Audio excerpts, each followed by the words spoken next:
Bismillah ar-Rahman ar-Rahim. There's a question. What is the Sunnah method of Tayammum? La ilaha illallah Muhammad Rasulullah.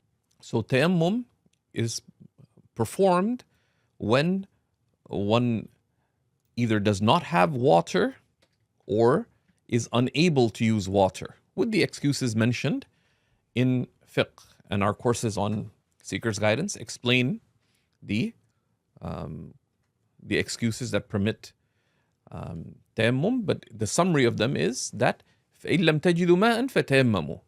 If you do not find water, which is either there's an absence of water or the absence of the ability to use water, you can make tayammum. You can make tayammum using anything naturally part of the top surface of the earth.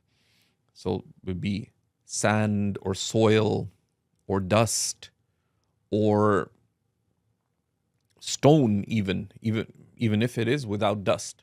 So what one does is one begins with intention that I'm making tayammum in order to be able to pray for the sake of Allah subhanahu wa ta'ala. One strikes the surface once, and one strikes the surface once with both hands, and then one moves the hands forward and back, right, with the hands open, and then one strikes them against each other, particularly if one's rubbing on soil, so one rids oneself of excess soil.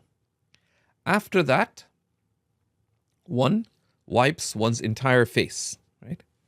So one wipes the face completely, including the sides, once, right? So one has wiped everything, and one rubs, and that's it. That's the first wiping. Then, the second wiping, one strikes the ground, right? Moves forward, moves back, and then hits the hands to the side, and then one rubs the arms, right? One arm, second arm, and make sure one interlaces at the end. And that's it.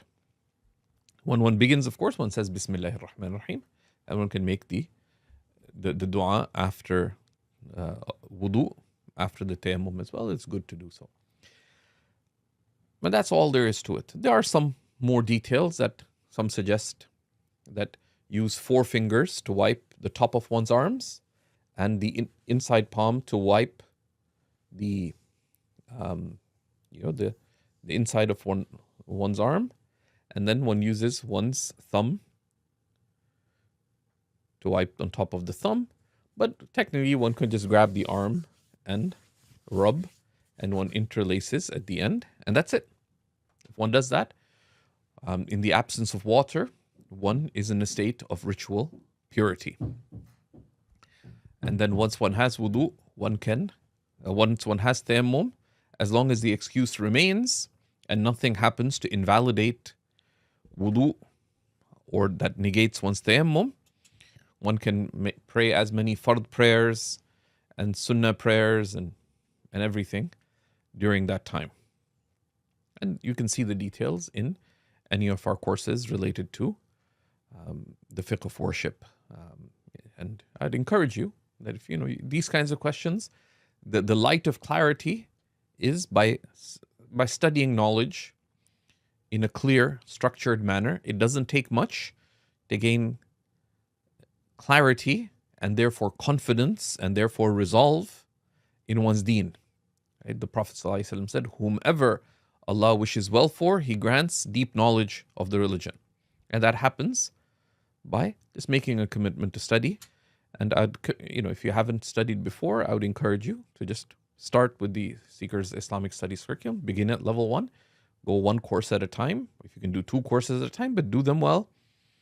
And with the intention, I want to learn in order to draw closer to Allah subhanahu wa ta'ala, to act in a manner acceptable and pleasing to Allah, and a manner that accords with the sunnah of the Prophet ﷺ. And alhamdulillah, our courses are all taught by qualified scholars, and they're all completely free.